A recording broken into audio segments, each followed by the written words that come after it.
que se puede ver a esas horas de la noche, claro. Efectivamente, claro. Bueno, en este libro, El terror rojo en España, con un epílogo, El terror blanco, tú has planteado, digamos, el estado general de la investigación. Claro. Hay que decir que queda bastantes cosas por investigar. Y me asombra que no lo haya investigado ya Pío Moa. Pío.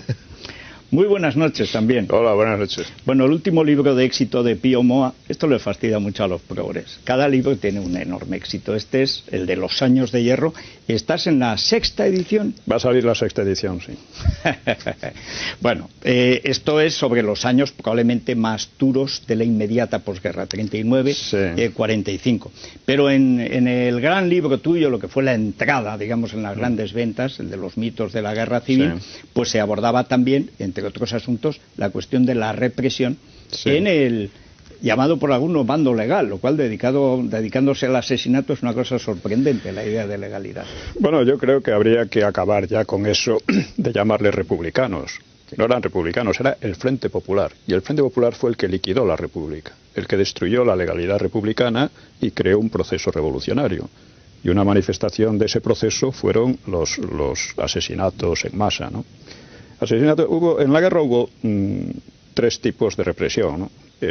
La represión de las izquierdas contra las derechas, de las derechas contra las izquierdas y entre las izquierdas mismas. Estos últimos, cuando estos señores de esa estafa, porque es una estafa radical, ¿no?, que llaman ellos memoria histórica, hablan de los olvidados, o sea, las víctimas de izquierda no han sido, llevamos 30 años oyendo hablar casi exclusivamente de ellas.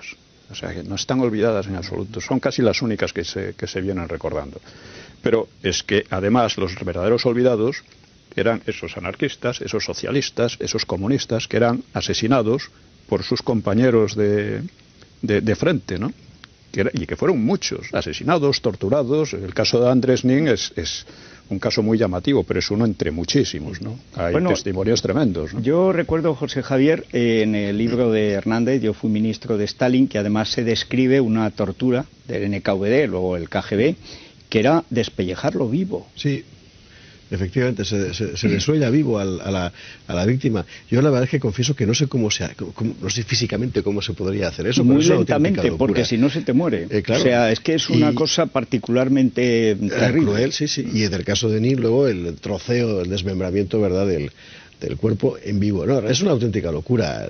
Los testimonios de supervivientes españoles de las checas soviéticas y españolas, pero bueno, asesoradas por soviéticos, tanto en Madrid como en Barcelona y en Valencia, son estremecedores. Y son los supervivientes, claro. Y que no fueron muchos, hay que decir. No fueron muchos. Bueno, en el terror rojo ya, digamos, tienes buena parte de los datos que después del deshielo, que luego se volvió a congelar, el deshielo de los archivos soviéticos, y han permitido acceder a algunas páginas intuidas, más que conocidas, que incluso en la causa general no se estudiaron a fondo, que no había referencias documentales.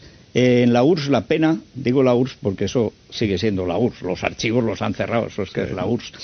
Pero hubo posibilidad de saber más cosas. ¿Se sabe algo más de las actividades de los soviéticos? ¿Cómo lo resumiríamos, digamos, para una audiencia joven, que a lo mejor es la primera vez que tiene noticia de esto?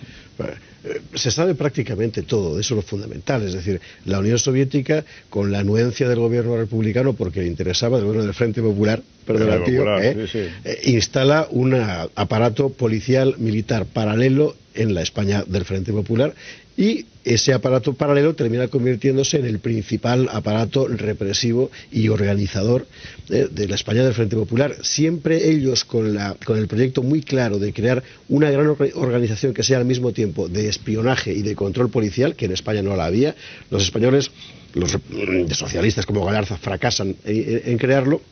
Y son ellos fundamentalmente, con Orlov, un personaje que se llama Orlov, que era un soviético, ¿verdad? Sí, que luego es el que crea el famoso círculo de Cambridge, Tiene, bueno, es que es un personaje. Todos estos personajes son de AUPA. Hay que decir, por cierto, que muy buena parte de ellos, de estos agentes soviéticos enviados a España, gran gente de primer nivel del aparato de poder soviético, son llamados a la Unión Soviética y aniquilados, exterminados, asesinados por Stalin por traidores.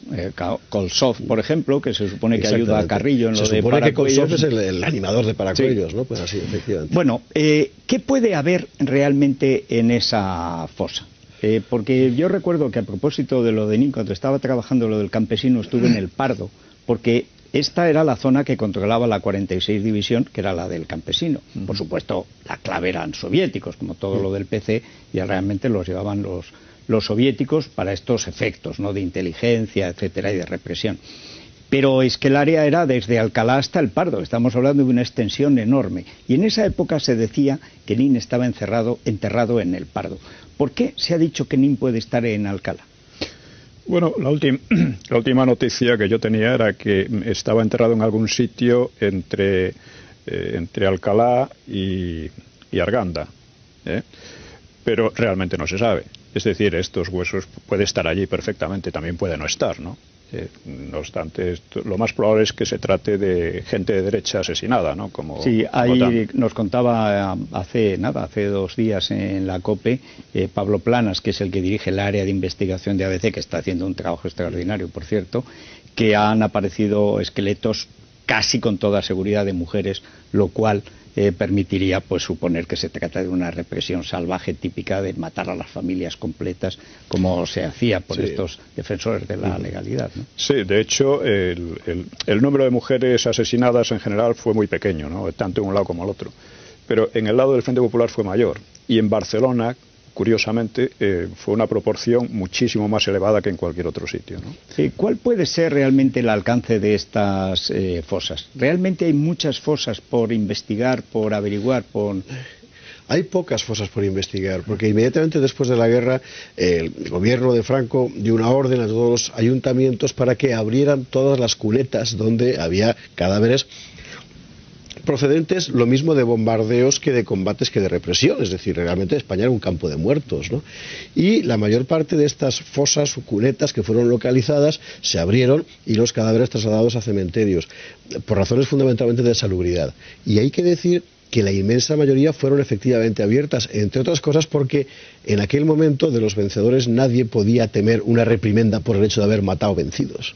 Claro, es decir, lo que está apareciendo ahora, las cosas que buscan estas asociaciones y tal, son crímenes que quedaron en silencio por razones de tipo familiar, de tipo de vecindad, este género de cosas, ¿no? La mayor parte sí que han aparecido. Y al menos las de la represión nacional. Y de la represión del Frente Popular, yo creo que también prácticamente todas. Pero claro, aparecen y seguirán apareciendo. Hay que tener en cuenta que nadie ha hecho la contabilidad de los cadáveres. Ni siquiera es posible hacer la contabilidad precisa de las víctimas. Bueno, es que es muy difícil.